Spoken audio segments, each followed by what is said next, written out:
आइए जानते हैं देश विदेश और खेल के बारे में सभी बड़ी खबरें और आप इस चैनल को कृपया सब्सक्राइब कर दें।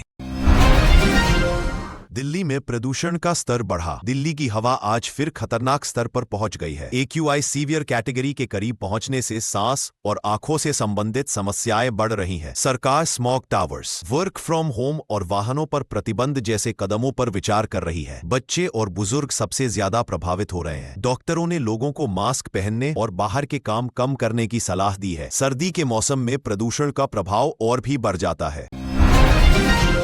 लोकसभा में आज माहौल अचानक गर्म हो गया जब राहुल गांधी ने केंद्र सरकार पर सीधा हमला बोलते हुए कहा कि चुनाव आयोग, CBI, ED और आयकर विभाग जैसी संस्थाओं का संस्थागत कब्जा हो चुका है। राहुल के इन आरोपों ने सदन में भूचाल ला दिया और बीजेपी सांसद तत्काल खड़े होकर कड़े विरोध में उतर आए। भाजपा की ओर से तीखी प्रतिक्रिया देते हुए कहा गया कि राहुल गांधी देश की संस्थाओं को बदनाम कर रहे हैं और झूठ बोलकर संसद की गरिमा गिरा रहे हैं। इस दौरान दोनों पक्षों के बीच जोरदार नारेबाजी हुई और स्पीकर को कई बार सदन को शांत कराने की कोशिश करनी पड़ी। चुनावी सुधार और वोटर लिस्ट सिर पर भी आज सरकार और विपक्ष में जमकर टकराव हुआ। विपक्ष ने बहस की मांग की। सरकार ने कहा कि प्रक्रिया पारदर्शी है और हंगामे के कारण सदन को कई बार स्थगित करना पड़ा।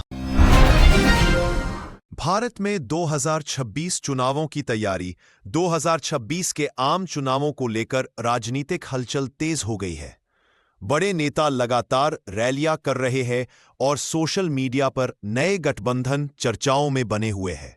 युवा वोटरों को आकर्षित करने के लिए रोजगार, शिक्षा और डिजिटल इंडिया जैसे मुद्दों पर बड़े वादे किए जा रहे हैं। कई क्षेत्रीय पार्टियां भी राष्ट्रीय स्तर पर विस्तार की सोच रही है। जनता अब नेताओं के काम और पिछले वादों की तुलना कर अपना रुख तय कर रही है। चुनावी माहौल जोरों पर है। अमेरिका, चीन के बीच बढ़ता तनाव। आज अमेरिका और चीन के बीच व्यापारिक तनाव फिर से बढ़ गया है। दोनों देशों ने एक दूसरे के प्रोडक्ट्स पर नए टैक्स लगाने की चेतावनी दी है। इससे वैश्विक बाजार में अनिश्चितता पैदा हो गई है और कई कंपनियां उत्पादन को लेकर परेशान हैं। विशेषज्ञों का मानना है कि अगर यह तनाव जारी रहा तो आने वाले महीनों में इलेक्ट्रॉनिक्स, कारों और टेक उत्पादों की कीमतें बढ़ सकती हैं। राजनीतिक स्तर पर बातचीत शुरू करने की उम्मीद की जा रही है। सोने और चांदी की कीमतों में तेजी। आज सोना और चांदी दोनों की कीमतों में तेज उछाल देखा गया। शादी के सीजन और वैश्विक आर्थिक अनिश्चितता के कारण लोग सुरक्षित निवेश के रूप में सोने को चुन रहे हैं। विशेषज्ञों का कहना है कि कीमतें आगे भी बढ़ सकती हैं।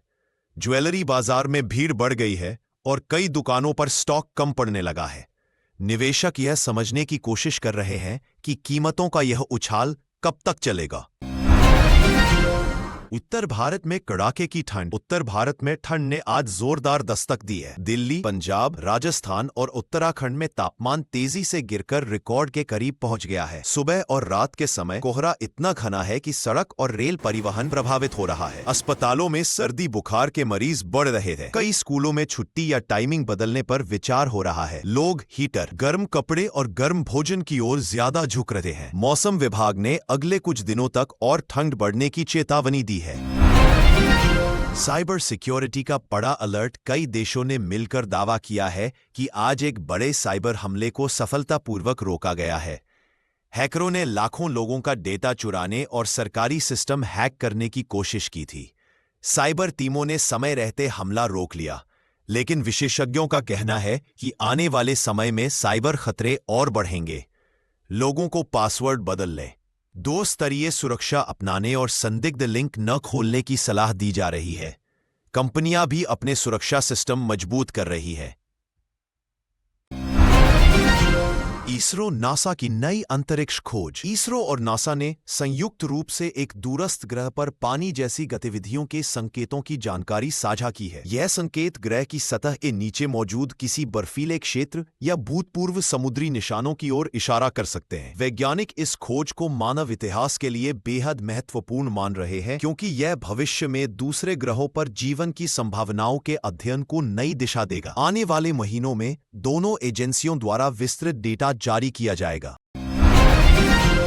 आईएमएफ की मंदी को लेकर चेतावनी। अंतर्राष्ट्रीय मुद्रा कोष ने चेतावनी दी है कि कई देशों की धीमी अर्थव्यवस्था और राजनीतिक तनाव दुनिया को 2026 में संभावित मंदी की ओर ले जा सकते हैं। बेरोजगारी और व्यापारिक टकराव इसका प्रमुख कारण बताया जा रहा है। निवेशक सतर्क हो गए हैं और कंपनियां खर्च कम करने लगी हैं। आईएमएफ ने देशों को आर्थिक सुधारों और स्थिर नीतियों का पालन करने की सलाह दी है। इसका असर आम लोगों की जेब और नौकरी के अवसरों पर भी पड़ सकता है। 2026 के लिए 10 नई इलेक्ट्रिक कारों की घोषणा। आज कई बड़ी ऑटोमोबाइल कंपनियों ने 2026 तक 10 नई इलेक्ट्रिक कारें लॉन्च करने की घोषणा की है। इन कारों में ज्यादा बैटरी रेंज, मिनटों में चार्ज होने वाली तकनीक और उन्नत सुरक्षा फीचर शामिल होंगे। ईवी मार्केट लगातार तेजी से बढ़ रहा है और सरकार भी इलेक्ट्रिक वाहन नीति को मजबूत करने का प्रयास कर रही है। इससे प्रदूषण कम होने और पेट्रोल डीजल पर निर्भरता घटने की उम्मीद है। कार प्रेमियों और पर्यावरण समर्थकों दोनों के लिए यह खबर बेहद उत्साहजनक है। भारत बनाम ऑस्ट्रेलिया का हाई वोल्टेज मैच। आज भारत और ऑस्ट्रेलिया के बीच होने वाला मुकाबला खेल प्रेमियों के लिए रोमांच लेकर आया है। दोनों टीमों के खिलाड़ी फॉर्म में हैं और विशेषज्ञ इसे साल का सबसे धमाकेदार मैच बता रहे हैं। स्टेडियम में टिकट पहले ही हाउसफुल हो चुके हैं। सोशल मीडिया पर फैंस की बहस, मीम्स और प्रेडिक्शंस छाए हुए हैं। यह मुकाबला सीरीज की दिशा तय कर सकता है और दोनों देशों की क्रिकेट रैंकिंग पर बड़ा असर डाल सकता है। फैंस को बड़े स्कोर और रोमांचक खेल की उम्मीद है।